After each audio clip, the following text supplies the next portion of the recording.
seu aviãozinho aí e marque pessoas. Pega o aviãozinho e... Hoje à noite é com o Jânio César. Chame pessoas para assistir essa live hoje, que algo vai ser diferente.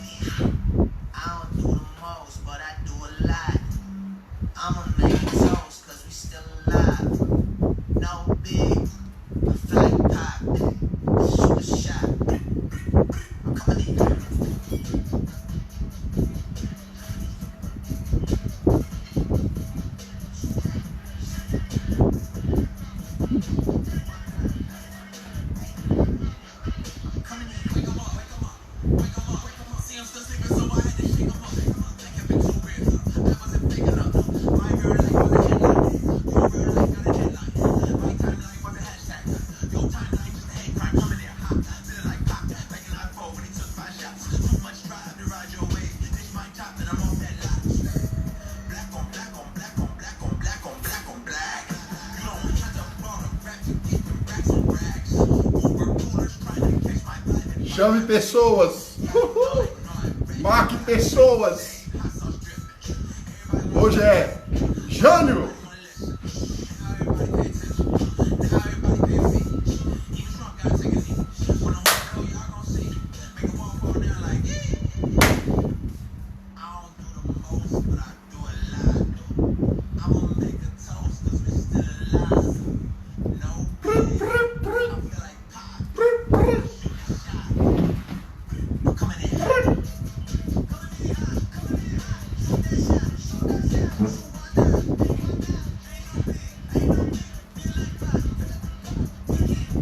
Jesus é Senhor. E aí, pessoal, boa noite, boa noite, boa noite. Como vocês estão? Como é que tá aí, galera? Hoje à noite é Jânio César, diretamente dos Estados Unidos pra cá. Vai ser um tempo maravilhoso, um tempo muito bom. Marque pessoas, convide pessoas para participar hoje, porque nós vamos ter... Cadê a minha anotação que não tá aqui? Minha anotação, cadê? Ele disse, eu tô assustado. Meu amigo, solo. Pri, pri, pri, pri, pri. Graça e paz. Todos estão bem? E Tadeu, ó, que baseado bravo. É, Tadeu, te prepara, servo. Hoje o esquema é esse, meu irmão. Hoje é tudo americano hoje. Tudo aqui é outro patamar, outro nível. Cadê Jânio, hein, gente? Cadê Jânio? Deixa eu chamar a Jânio aqui. Jânio. Já tá fixando. Ok. Fala. E aí, meu rapaz? Meu Como é que você Deus. está, meu amigo? Eu estou aqui de pri, pri, pri, pri, pri. Eu tô bem aqui, mas fiquei assustado aí. Eu pensava, Aqui, eu botei rapaz. uma roupa até de missões aqui, ó. Aí você vem com a roupa aí de panqueiro americano. Pois é, essa homenagem aí, é o pessoal aí, coisa boa. Faça mais aí para a gente poder ver sua roupa. Faça mais a câmera um pouquinho. Aqui, ó. Pronto, ó, lindo. Isso, Africana. cara. Outro patamar, rapaz. Nobre, boa noite. Boa noite. Seja bem-vindo, que bom, Arcebispo cara. Hugo já tá falando aqui, o arcebispo.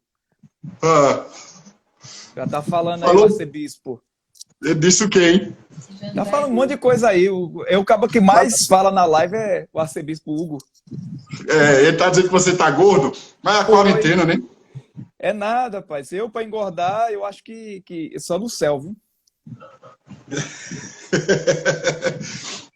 Jânio, seja bem-vindo, cara. Que honra, que prazer. Muito obrigado por ter aceitado o nosso convite.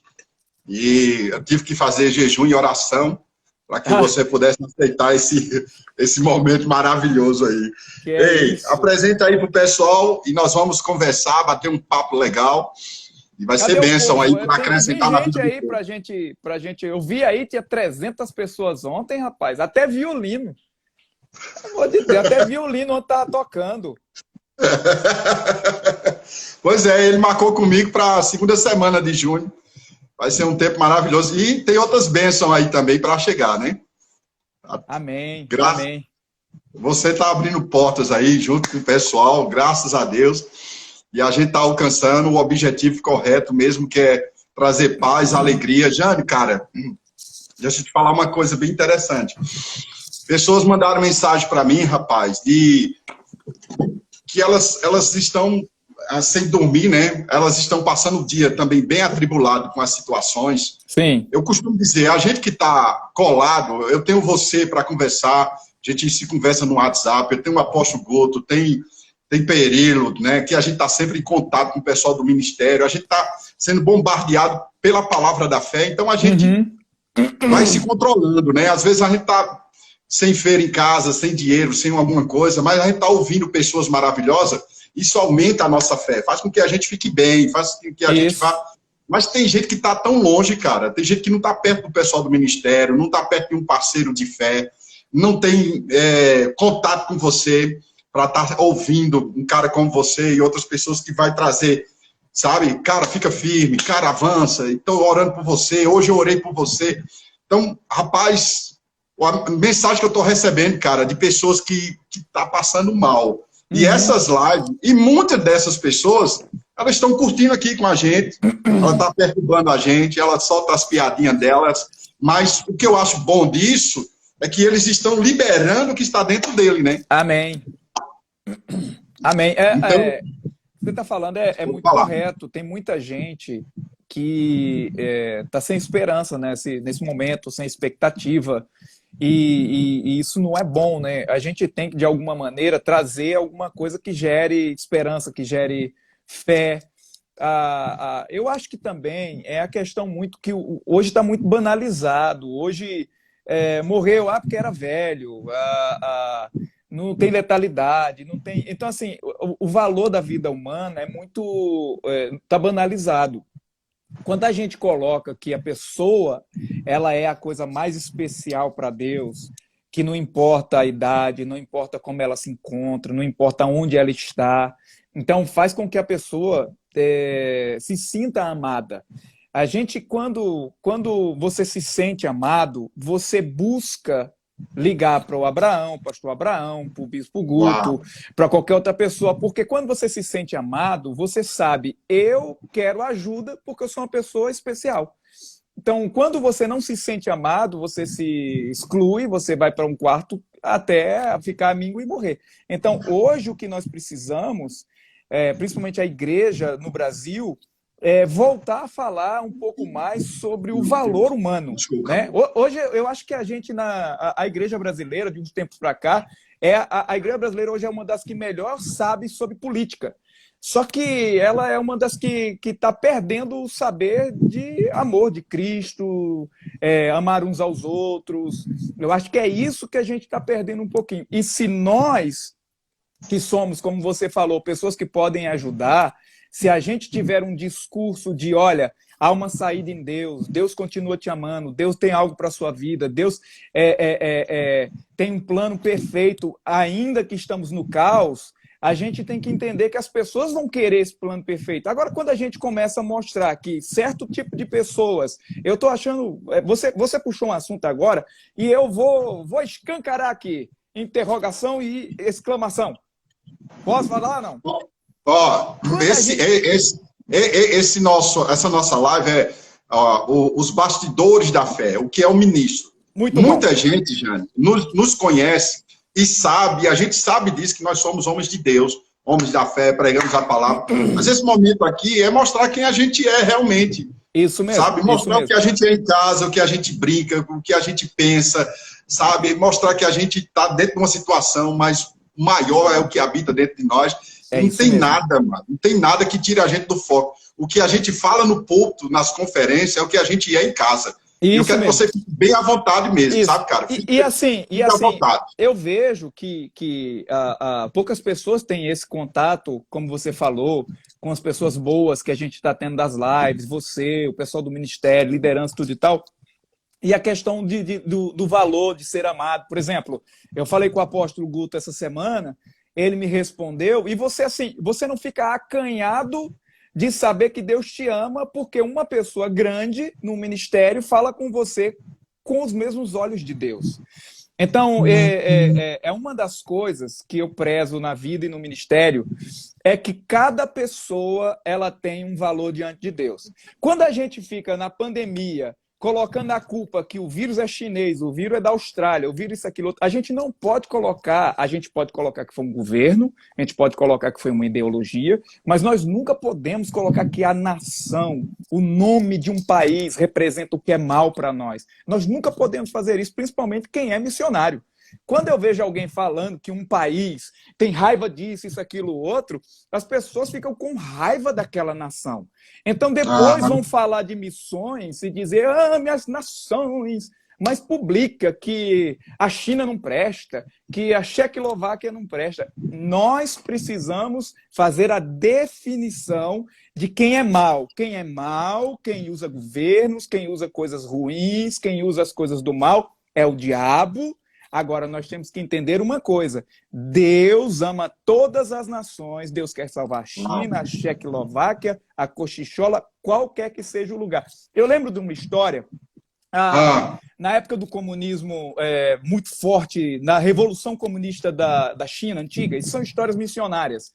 E eu lembro, muito interessante, quando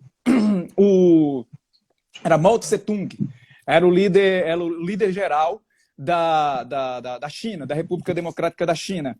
E eu lembro que naquela época, hoje você pode ter a igreja do Estado, hoje é muito interessante que você precisa mandar o seu sermão. Você já viu as perseguições que nós temos na China, os nossos missionários, tudo? Aquilo acontece porque, assim, quando você tem a igreja que ela não é registrada no governo, então você é um fiel ilegal. Que seria o povo mais fiel a Deus, é o pessoal ilegal, quem dá o nome é o Estado. Então são as pessoas que estão nas cavernas cultuando a Deus, subterrânea, tudo e tal, porque eles podem falar abertamente sobre o amor de Deus. Mas, por exemplo, no Estado, na República Comunista da China hoje, você pode ter uma igreja, desde que sua igreja ela mande o sermão que vai ser pregado para o governo. Se o governo não concordar, você não pode pregar. Esse é o problema lá. A fé, ela é do Estado. Você não pode ter a sua fé sua. Você tem que falar o que o Estado quer que você fala.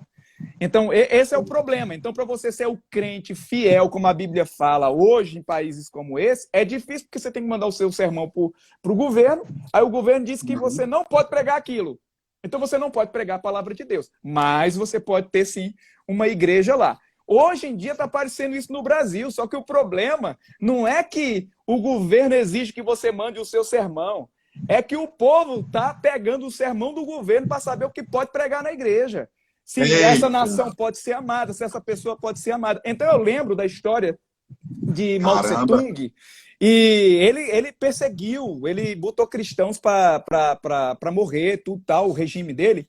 E eu lembro de um garotinho foi preso pelo Exército Vermelho, e aí quando ele foi preso pelo Exército Vermelho, aí a história, a Bíblia, tudo é a Bíblia, e aí a história narra que quando esse garotinho foi preso, mataram o pai, mãe, toda a sua família. E quando mataram todo mundo, aí botaram o garotinho no cárcere e deixaram ele sem comida. E aí disseram, ou você nega Jesus, ou você não come. E ele falou, eu não posso negar Jesus. Eu tenho que continuar servindo ao Deus dos meus pais. E é muito interessante que, nessa época, depois de um tempo, eles mudaram a estratégia. Fala para os soldados darem comida ao garotinho, e depois que o garotinho comer, você vai dizer que quem mandou foi Mao Tse-tung. Para ele dizer que Mao Tse-tung é a pessoa boa, melhor do que Deus. Então, quando foi no final, levaram pão e água para ele. E quando o menino comeu, quando terminou de comer, como a gente diz aí no Nordeste, se fastiou, aí a história diz que os soldados disseram assim, você sabe quem foi que mandou lhe dar esse pão? Ele, não.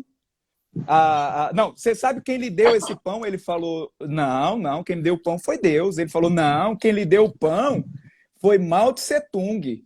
O que você tem a falar sobre Mao Tse-tung? Você poderia negar o seu Deus e dizer que Mao Tse-tung É a pessoa que deve ser venerada, que era mais ou menos assim a história. E você Sim, sabe o que foi que ele sim. respondeu? Ah, Ele respondeu: como eu posso negar o meu Deus, que fez um homem tão mau como Mao Tse Tung, me dá pão e água para comer? eita, Então, meu Deus, essa é a diferença, essa é a questão do caramba, evangelho. O evangelho, caramba. ele vai colocar Deus acima de todos, Deus acima de tudo, mas ele vai colocar que Deus faz com que as pessoas sejam boas, ainda que elas sejam más. Então, Uau, essa é a ideia da missão, essa é a ideia que a gente tem. Então, cara, que eu maravilha, cara. acredito piamente que nós precisamos, nesses dias, falar mais do amor de Deus para as pessoas. É menos política, menos ideologia, é mais sobre Que o show, amor de cara. Deus, sobre o Que amor de Deus. massa. Então nós vamos ver pessoas más que estão no Brasil fazendo coisas ruins contra nosso povo. Você vai ver essas pessoas, porque elas veem que a gente não nega a nossa raiz, a nossa fé. Essas pessoas vão dizer, vamos mudar a estratégia. Nós vamos agora dar o bom para eles, dar o melhor para eles, para ver o que é que eles vão falar sobre nós. E nós vamos dizer que foi Deus, que ele é tão bom, que ele usou fulano, que é um mal, que é isso, aquilo, outro, para abençoar a sua igreja. Então, eu acredito muito Cara, nessa top, questão. Muito, top. muito, muito. Eu tenho a gente no ministério, nós temos parceiros, nós temos muitas pessoas que ligaram, que pediram mensagem, tudo. Nós doamos Ah, livros para o povo, para ajudar a fé das pessoas. Nós fizemos, de alguma forma, algumas mensagens para que elas pudessem ter o que recorrer. Porque em Deus ah, nós vamos ter saída para todas as coisas. Nós estamos vivendo, talvez, o pior momento da nossa geração, no sentido dessa pandemia, do que está acontecendo. Mas a gente tem que saber que em Deus há uma saída. Em Deus, ah. a gente sempre vai ter algo que vai nos fazer ter uma grande saída. E Ô, vai ter Jane, sempre uma recompensa em Deus. Jane, você acha que essa pandemia, esse vírus, qual é o mais grave? Essa doença natural, essa doença que eu sei que é espiritual que está acontecendo, Sim. ou esse vírus de mentalidade fraca, de que as pessoas não sabem quem ela é? Qual é o maior problema? O vírus que o jornal está dizendo, que está afetando o mundo, ou esse vírus de mentalidade, essa pandemia de não saber quem é em Cristo Jesus? Qual é o que é mais complicado? Olha, o vírus tem o seu papel, mas não saber o que é em Jesus. Eu vou contar para vocês como foi que eu estava falando sobre, por exemplo, você não sabe quem você é, você se esconde, está com medo da vida, tudo, então você não vai falar com aqueles que podem te ajudar e tudo e tal. Então, não conhecer quem se é em Cristo, ou quem você pode ter auxílio através da palavra de Deus, talvez seja o pior, claro que é o pior. Eu vou te contar como foi que eu aceitei Jesus e como foi que aconteceu as coisas. Eu lembro que, numa época da minha vida, eu tinha 17 anos de idade.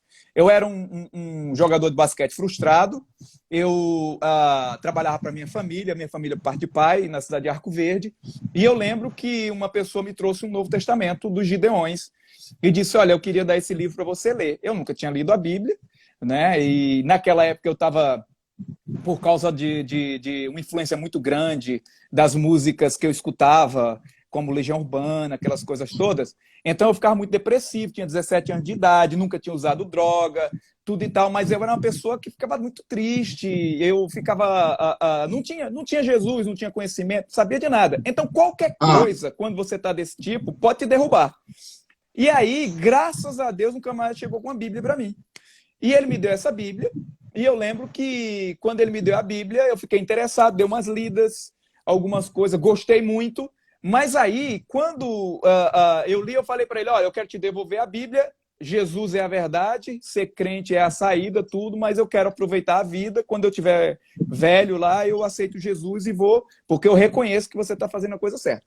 E aí ele falou, não, mas se Jesus voltasse amanhã, você ia recorrer a quem? Qual o seu conhecimento? Quem pode te ajudar? Como diria lá no Chapolin Colorado, quem poderá nos defender? E eu disse para ele assim, se Jesus viesse agora, aí eu usei uma expressão bem pernambucana, eu falei, aí eu tô lascado. Aí ele falou, rapaz, Então, faça alguma coisa. Você não pode simplesmente saber a verdade, você tem que aceitar a verdade para si. E eu lembro que eu peguei, naquele mesmo dia, o Novo Testamento dos Gideões, aquele que bota nos quartos de hotéis, ele me deu um daqueles cinza grande, o grande. E eu fui para casa, eu estava lendo o livro de João, eu tinha lido algumas coisas de Apocalipse, fiquei com medo, aí comecei a ler o livro de João. Eu lembro que eu me ajoelhei, eu nunca tinha feito uma oração na vida, eu sabia rezar Ave Maria e mais nada. E eu lembro que naquele dia eu voltei para casa, setembro de 1998, primeira semana de setembro de 1998, e eu entreguei minha vida a Jesus, porque eu precisava de um auxílio, um socorro, e eu reconheci que Jesus era o meu socorro, Jesus era o meu auxílio. Só que, como a vida não era tão boa para mim, eu lembro que quando eu fui dizer para minha família que quando eu recebi Jesus, minha família, por parte de pai, me falou claramente, olha, você já não tem um sobrenome do nosso pai, você já não tem a herança do nosso pai, e agora você virou um crente, você virou um inimigo da família. Então, quando eu vi isso, eles me chotaram e disseram assim, você não vai ter R$1 dessa família. E que eu fui embora, eu lembro que eu agora era feliz por ter Jesus para me ajudar, mas eu era triste porque eu não tinha mais ninguém aqui na Terra. É mais ou menos um negócio assim. Então, eu lembro que eu comecei a orar, Senhor, eu sei que o Senhor é minha saída, se eu for para o céu, eu aprendi na igreja, estou aprendendo que se eu morrer agora, eu vou para o céu. Então me leva. Foi aí que alguém me deu um livro do T.L. Osborne, e eu li o livro Você é o Melhor de Deus, e a partir dali eu descobri o propósito que eu tinha em Deus. Então o que as pessoas precisam? Irmão, a pandemia, qualquer coisa que vier, ela não muda o seu propósito. E quando você descobre o seu propósito, a pandemia vai ser um degrau. A mortandade que está acontecendo vai ser um degrau. Quando você sabe para que nasceu, nada vai impedir o que você vai fazer na sua vida. Você não tem mais medo. Quando se tem um propósito, não tem mais medo das coisas. Nós somos cautelosos, nós temos cuidado. A fé, ela não nega as circunstâncias. Então, eu posso recuar para dar um contra-ataque. Não é problema nenhum. Mas... em Cristo Jesus, eu tenho que saber que só existem aparentes derrotas. Nós somos mais que vencedores em Cristo Jesus. Então, é isso que eu quero dizer para você. Tem que se apegar a alguma coisa. Se há um propósito divino, eu gosto daquele hino antigo, acho que é... como é aquele hino que dizia não morrerei enquanto o Senhor não cumprir em mim. Aquele que você gosta aí desses hinos antigos aí também. Sim, eu sei. Nanda Azevedo. Isso, quando você conhece o propósito de Deus na sua vida, meu irmão, sabe para que nasceu. Tem gente, agora na pandemia, pastor Abraão, que a pessoa está assim, ela fala, ela crê, ela cria, né, a palavra, falar pelos cotovelos sobre... Agora mudou, meu Deus, e agora... não mudou o que você acredita em Deus. Não mudou o Deus que você serve. Nosso Deus não ficou menor porque as coisas estão acontecendo nesse mundo. Não! É melhor entender que tem algo precioso para acontecer e só aqueles que sabem o seu propósito, eles serão jogados longe.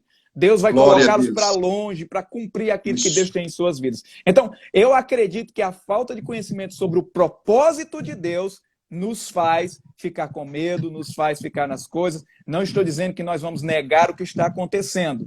Eu só estou dizendo que nós não precisamos temer o hoje nem o amanhã, se nós sabemos a quem servimos e qual é o nosso propósito. Jânio, eu quero compartilhar isso contigo. Tudo que a gente está conversando aqui vai ficar no nosso canal e outras pessoas vão estar assistindo lá e vão receber de uma forma maravilhosa. A gente tem recebido vários testemunhos sobre isso aí. E que a gente fique bem focado mesmo no que Deus está fazendo aqui entre mim e você. Amém? Amém. Deixa eu falar. Eu sei que você tem muita palavra, está muito cheio. Eu quero falar dos teus livros, né? Em quantos idiomas já foram escritos. Pessoas querem depois comprar, pessoas precisam saber. Tem muita gente que não te conhece, né? Ou não te conheceu no período que hoje você está aí nos Estados Unidos, né? Mas tem muita gente que está aqui hoje, pessoas novas na igreja, estão ouvindo a palavra, e eu tenho um grupo de pessoas Nós temos um grupo de pessoas que está conversando aí, falando, né? Sim. Mas eu tenho um número de pessoas que elas entram e ficam caladas só assistindo. Isso. E eu recebi áudio de pessoas dizendo, olha, pastor, eu não me exponho, mas eu estou lá ouvindo todas as noites, tem impactado minha vida, tem transformado, né? Elas procuram ficar focadas no que os entrevistados estão falando, e eu quero que a gente mantenha o foco da entrevista, ok? Certo. Porque às vezes o menino conversa aí, um ou outro, a gente vai ler alguma coisa, mas é importante a gente ficar bem focado para não perder a essência daquilo que a gente quer fazer e tocar o coração de pessoas. Não sei se você viu ontem, conversando com a Zaf, e tinha pessoas no hospital de plantão assistindo, cara, e foram impactadas. Eu recebi mensagem dizendo assim, pastor, a gente está aqui no hospital, e que bênção, que maravilha, tirando esses detalhezinhos que uns e outros tentam bagunçar demais, mas isso é tranquilo, né? É tranquilo. Enquanto tiver num padrão de respeito, está tranquilo. Quem é alegre é outra coisa. É outro nível, né? Mas amém. Vamos lá. Conte sua história, querido. Da onde você veio, onde você morou. Né? Eu queria que você começasse lá do Como eu início. disse, aos 17 anos de idade eu me converti, foi em Arco Verde. Eu me converti numa igreja batista, me converti em casa, né, lendo o livro, a Bíblia, e depois eu fui para a igreja batista, virei aquele batista bem tradicional, eu gostava muito de ir para os cultos, gostava muito dos hinos, conheço muitos hinos do cantor cristão. Você morou em Pedra de Pipoco, foi? Onde é Pedra de Pipoco? Pipoco, né? Vou perguntar isso para você. Eu não sei, não. Eu nasci em Pesqueira, Pernambuco, aí minha infância foi toda em São Paulo, São Paulo capital. Aí quando eu tinha 10 anos de idade, a gente voltou para Pernambuco e foi quando eu fui morar com minha família. E quando eu fui morar com minha família, parte de pai,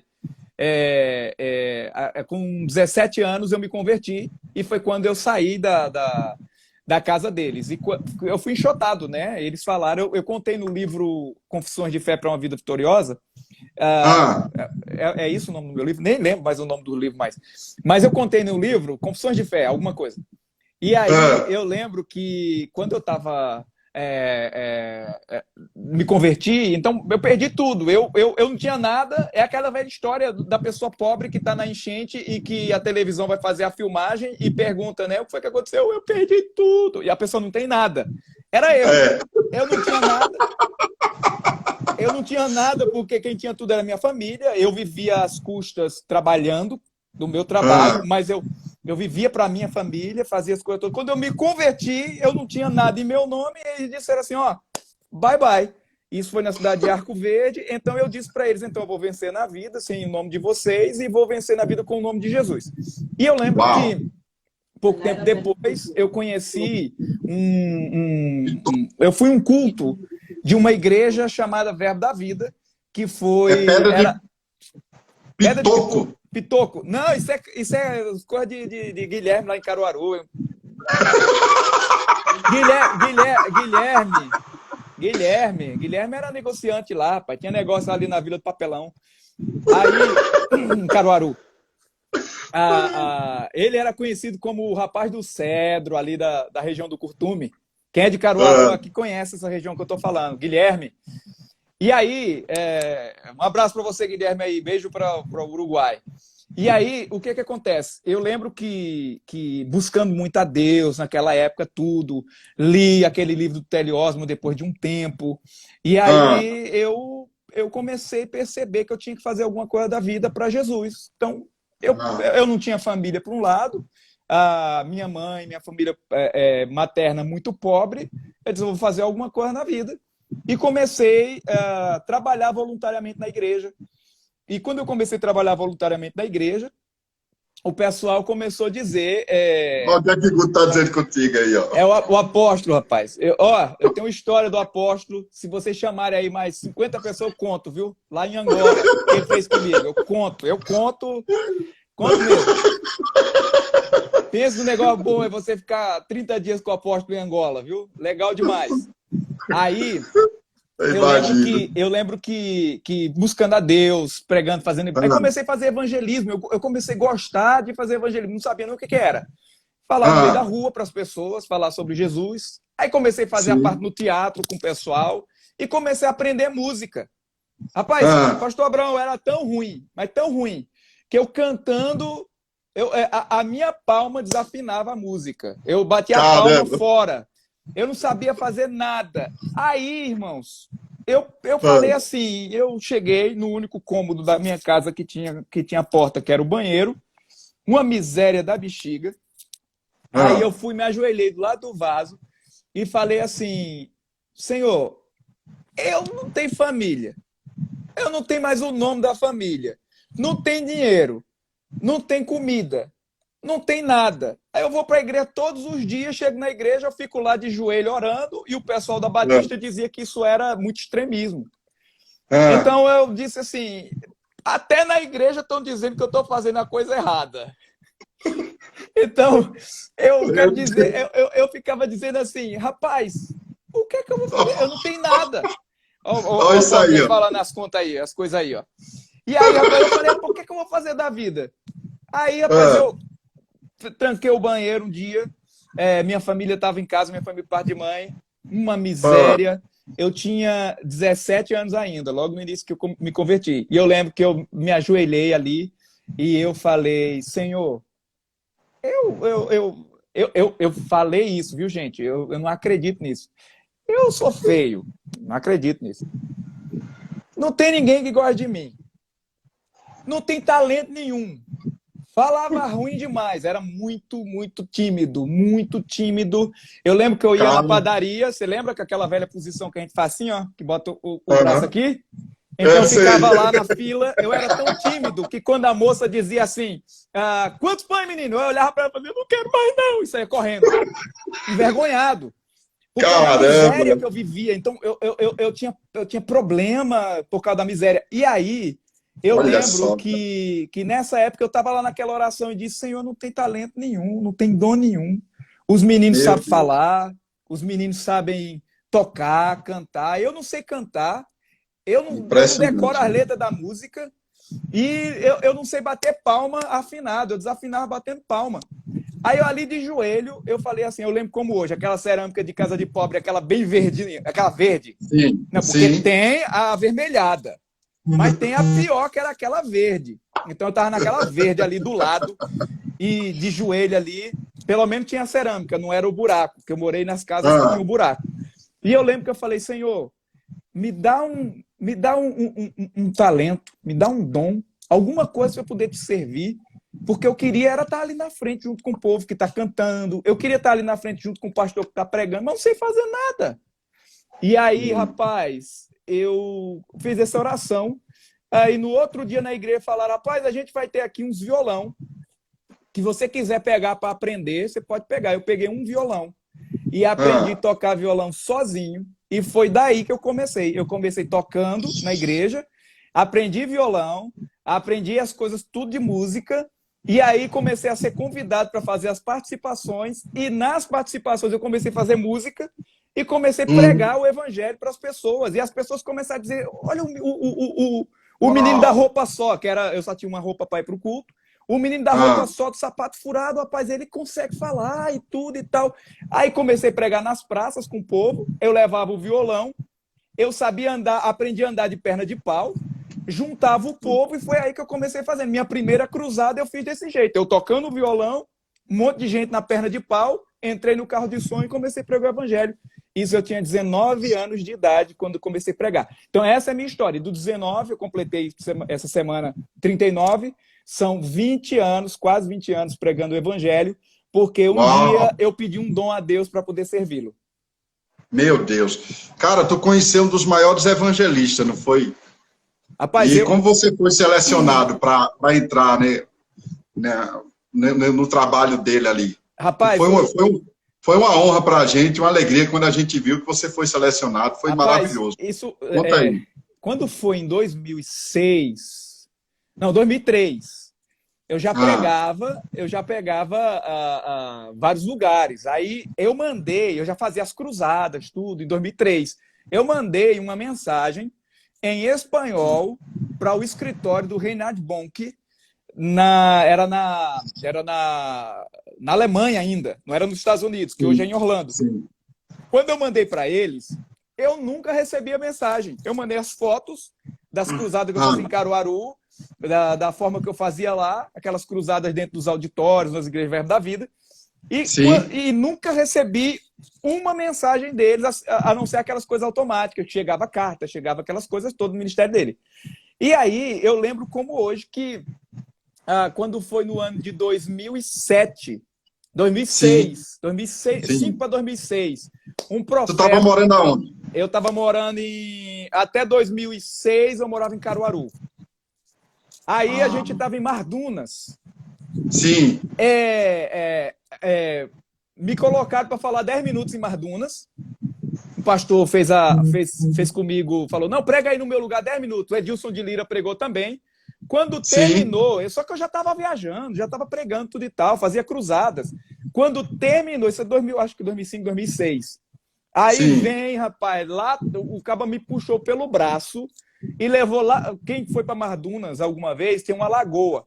Atrás do auditório, o caba levou lá e olho no olho assim, rapaz. Tem um profeta que falava olho no olho assim.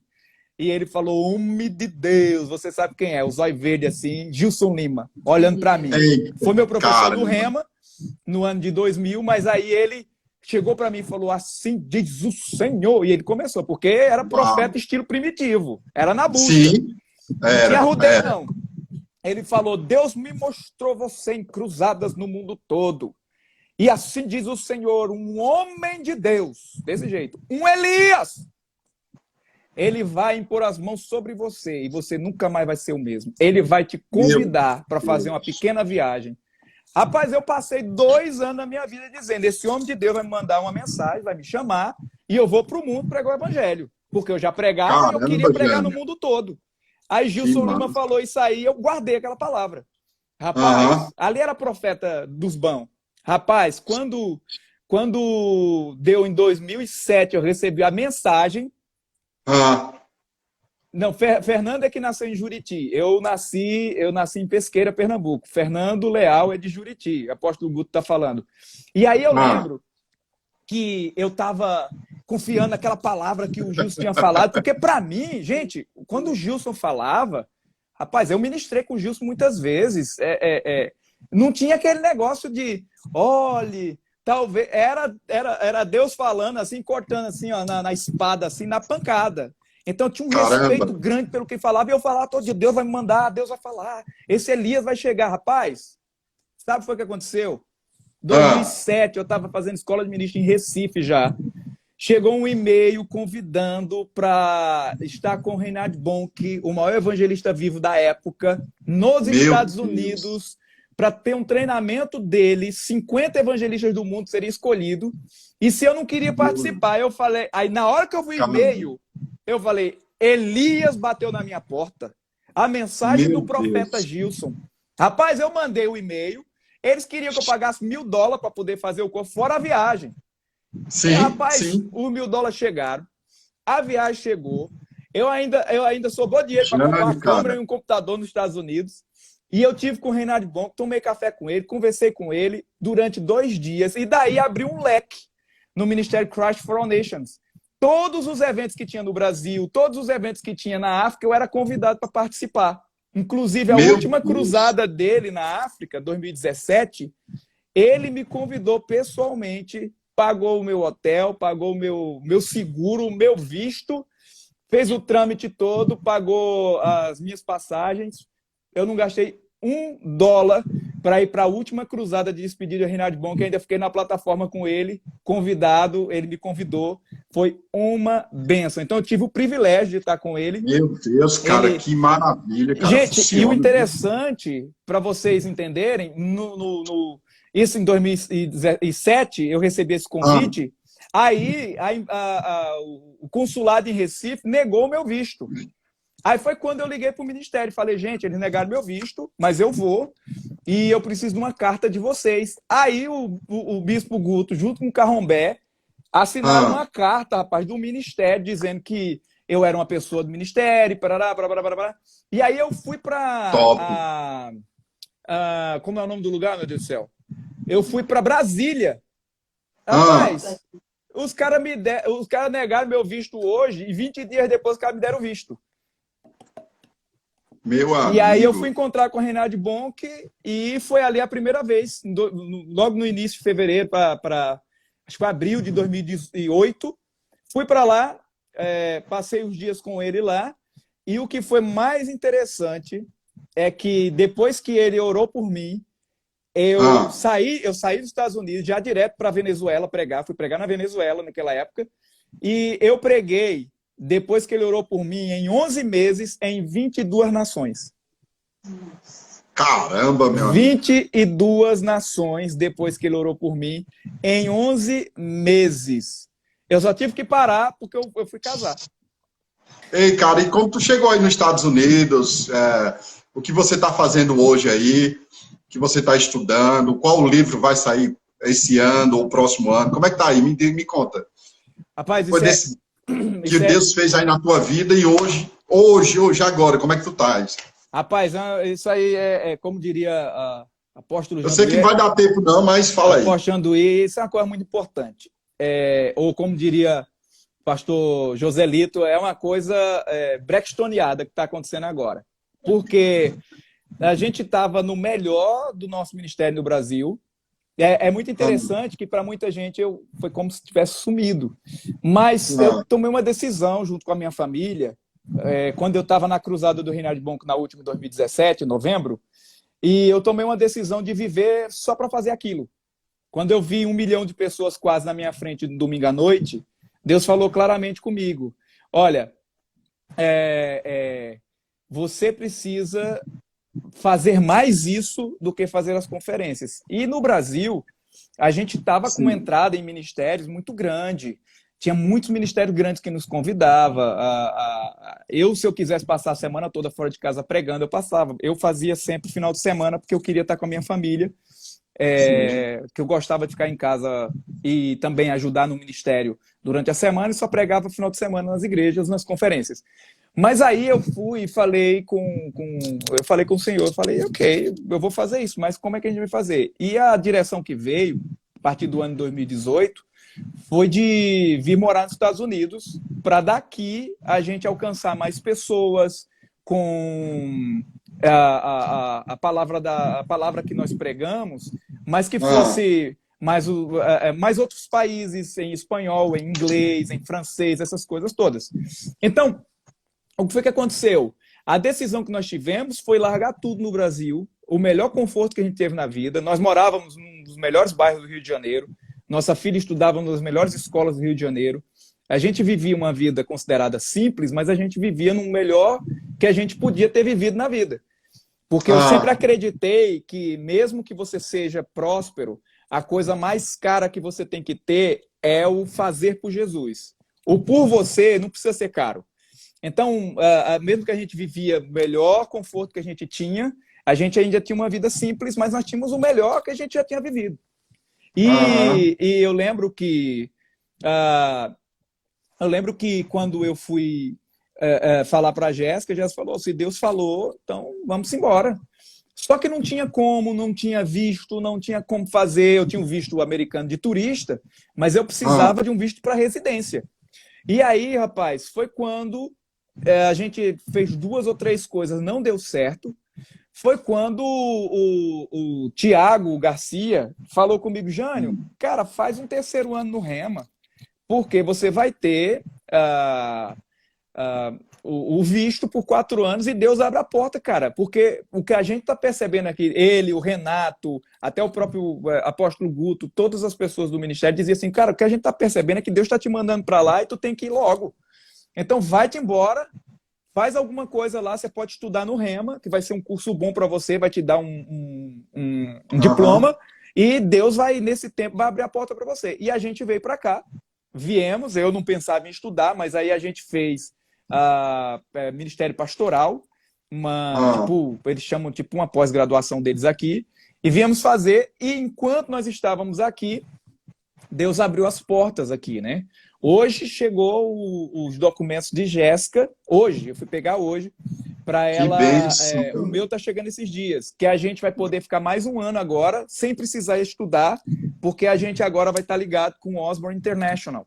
Então, a Uau! gente, eu vim, Deus me colocou no lugar onde eu li o primeiro livro do camarada que fez entender o propósito da minha vida. E hoje a Meu gente está Deus. servindo lá como voluntários e tem muita coisa que a gente vai anunciar para frente. E aí eu vou, nesse trabalho todo que a gente está fazendo, a gente teve as portas começaram a se abrir e agora o que está... Você falou sobre livros, tudo. Tem um livro, esse livro, deixa eu ver esse aqui. Esse daqui, Confissões de Fé para uma Vida Vitoriosa. Meus livros, irmão. Peraí, ajeita aí que ficou muito branco. Ajeita aí. É por causa da luz. Tá... ótimo, aqui, ótimo. Aqui.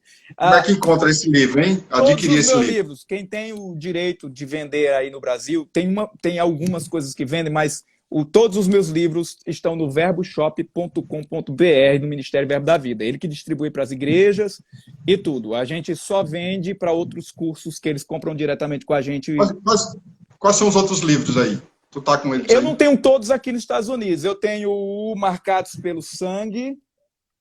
Esse é top, viu? Esse daqui, ele está em espanhol já. Sellados por la Sangre. E tem Levanta aí. Compreendendo o Caráter de Deus. Esse aqui é o best-seller.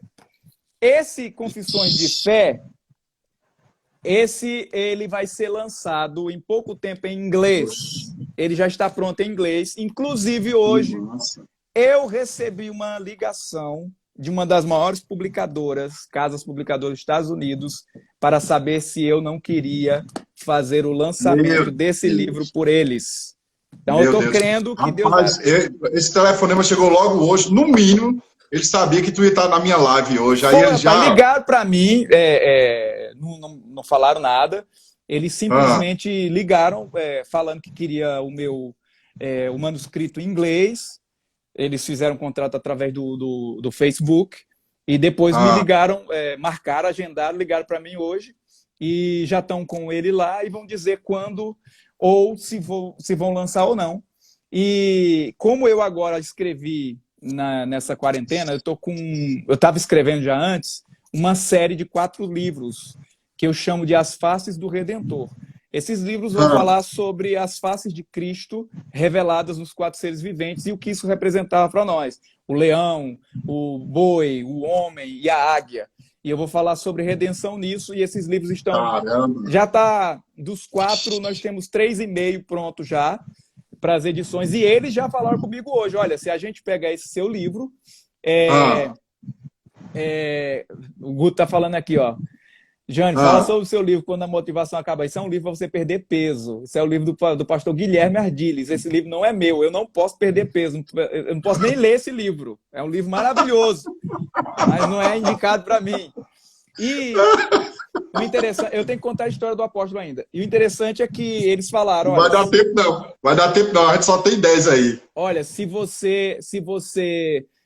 a gente pegar esse livro, nós vamos querer traduzir esses outros seus também para cá, para o inglês, tudo e tal. Eu falei, tudo bem, né? É como diz lá no sertão, né? Eu não vou enjeitar, né? Então, mas deixa eu falar a história aqui do apóstolo Guto, antes da gente... Fala aí, fala. Rapaz, a gente foi para Angola, acho que foi 2009. Eu passei 2009, 2010. As 2 vezes que eu fui, o apóstolo Guto estava lá. Rapaz, era complicado demais, cara, porque chegou num momento que o nobre Carrombé foi embora, pastor Bud foi embora, quem mais? Pastor João Roberto foi embora, ficou só o apóstolo Guto e eu. E o apóstolo Guto resolvendo as coisas dele, no computador e tudo e tal, altas horas, porque lá tem um fuso horário. Rapaz, aí eu ia ao banheiro, ele até falou, eu ficava lá no banheiro fazendo chapinha. E ao banheiro de madrugada, assim, tô com vontade de ir ao banheiro. Aí ia lá. Aí, rapaz, eu fui ao banheiro, acho que, sei lá, 3 horas da manhã. Aí eu vi só a luzinha, como se fosse o computador, por baixo da porta dele acesa. Ele já tinha tentado me dar um susto umas 10 vezes. Mas eu sempre era bem precavido. Eu dormia, trancava a porta, botava um escora. Porque eu sabia perigoso. Esses cabos são perigosos. Eu sabia que ele queria fazer uma brincadeira comigo, alguma coisa desse tipo. E aí, rapaz, eu lembro que umas 3 horas da manhã, tudo escuro, rapaz. Eu tô lá no banheiro. Quando eu saio, no canto da parede do banheiro, assim, tinha uma quina que não dava para você ver. Rapaz, ele tinha saído do quarto dele, se escondeu atrás disso, do lado da televisão. E ele deu um grito de 3 horas da manhã comigo. Eu saindo do banheiro, assim, eu saí meio assim. Rapaz, eu dei um pinote, eu bati meu joelho na parede, mas ele ria. Eu tive um susto, um medo tão grande, e ele gritava, é a véia Dalzija. Rapaz, quando ele falou isso... É o quê, homem? A véia a Dalgisa, sei lá como era o nome do negócio lá. Rapaz, mas eu tive um medo tão grande. Eu bati o joelho na parede, eu só faltei chorar, rapaz. Aí ele chegou pra mim e disse assim, agora eu vou dormir. E não faço mais nada com você não, que eu já cumpri minha meta de lhe dar o susto. Rapaz, quem disse agora que eu conseguia dormir mais tranquilo? Tem farinha não, esse gosto. Foi 30 para 40 dias a gente ficou lá, só de uma das vezes, certo? Então, assim, ele é uma benção em nossas vidas, né? E aprendi demais. Cara, eu passei 30, 40 dias com ele, mas eu fiz tanta pergunta. Era uma parte da Copa do Mundo, a gente tava lá, e a gente assistiu o jogo juntos, né? E aí ele disse assim, rapaz, tu assiste o jogo muito assim, muito coisado. Eu falei, é porque eu assisto um jogo meio evangelístico, assim. O senhor é mais tranquilo, porque o senhor já é mais um apóstolo, mais calmo, mais na sua. E tal. Foi um tempo jogo evangelístico. Eu assisto o jogo mais animado, o jogo do Brasil, né? Rapaz, nosso apóstolo é uma riqueza, viu? Ele perturba demais, cara. É resenha demais, viu? É uma das pessoas mais incentivadoras que eu conheço. Eu lembro que no ano de 2008, o apóstolo Guto chegou para mim. Veja como ele fez. Ele começou mostrando as fotos do público nos cultos em Angola. E ele dizia, cara, é bom demais pregar lá. Isso foi em Fortaleza. E ele ficava mostrando para mim. Para atiçar o desejo. Eu disse, rapaz... Aí eu não ia pedir, né? Porque era tipo pedir para ir pregar, né? Aí eu olhando, chega os olhos brilhavam. Aí ele foi e perguntou assim, cara, tu tem desejo de pregar? Eu falei, tenho. Ele falou, então ok, fica preparado aí. Fica preparado aí que tu vai pregar lá.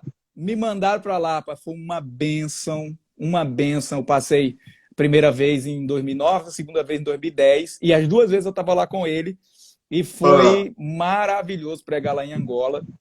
Eu preguei junto com o apóstolo Guto, no dia que uma irmã muito próxima da gente no Rema lá tinha falecido, e eu era o ministro do domingo de manhã, e todo mundo na igreja, 3.000 pessoas, triste, né?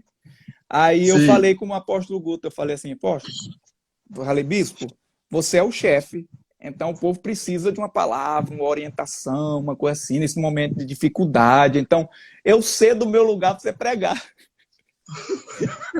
Ele chegou para mim, ele falou assim, rapaz, tá contigo, rapaz, aí, dá teus pulos. Preguei, o povo chorando, 3.000 pessoas. Aí eu botei o tema, né? Alegria, rapaz, mas penso numa dificuldade. Mas ele estava lá do meu lado, me ajudando, né? Foi um tempo maravilhoso ali.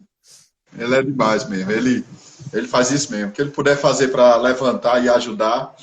E é impressionante a simplicidade do nosso apóstolo, né? Isso o acesso e a gente ele pode ter tristeza, ele pode ficar, não sei, mas a gente nunca vê ele de forma estranha, né?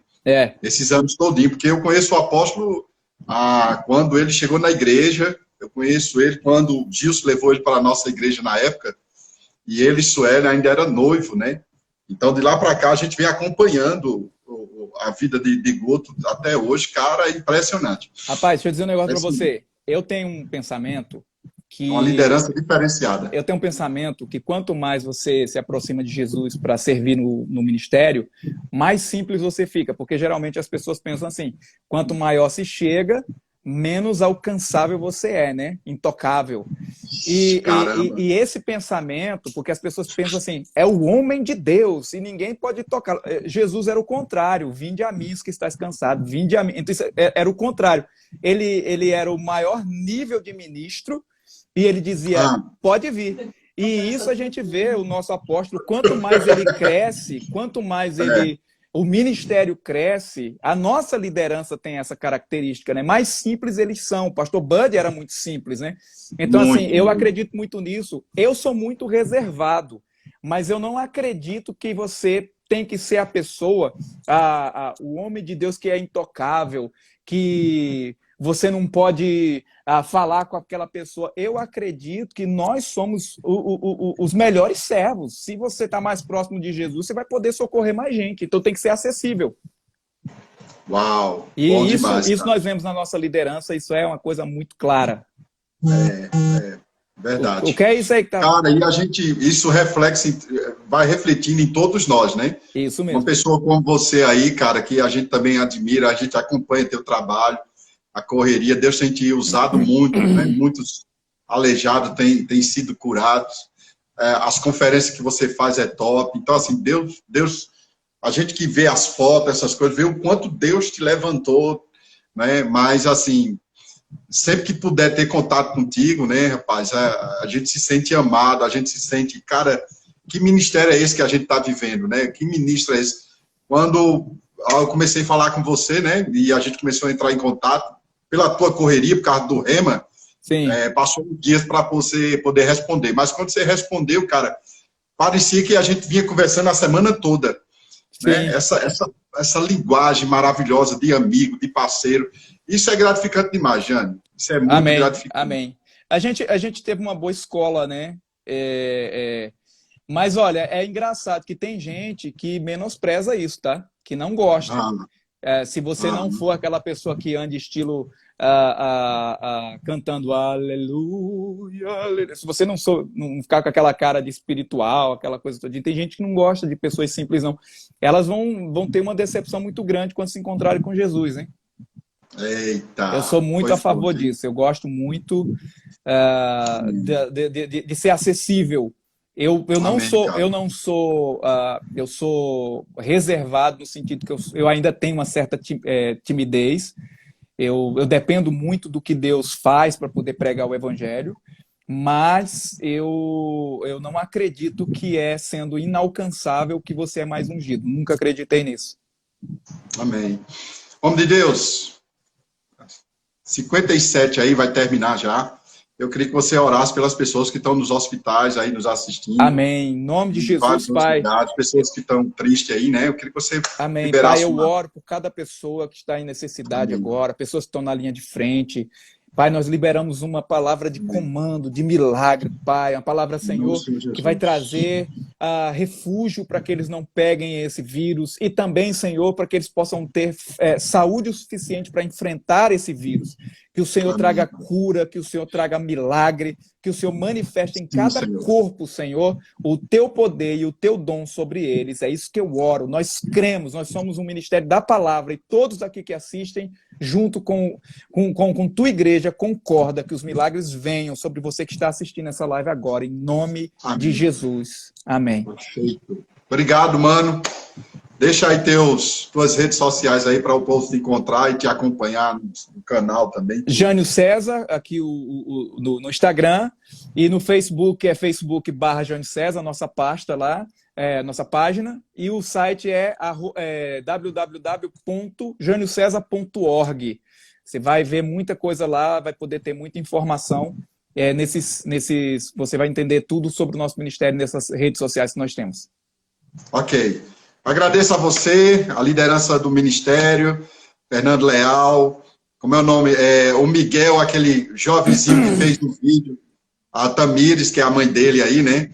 Obrigado, manda um abraço aí para a família, para seus filhos, essa nova jornada. Amém. Aí na sua vida. Um beijo para todo mundo que comentou, gente. Eu não consigo falar e ler os comentários, mas um beijo para vocês, os pastores que falaram, o pastor do Pará, Leonildo falou aqui. Deus abençoe Guilherme. Todos vocês aí, pastor Guilherme lá do Uruguai, todo mundo que fez parte aqui, Fernando, todo mundo. Deus abençoe cada um de vocês. Agora, depois no IGTV não tem mais como ver os... Tchau, tchau.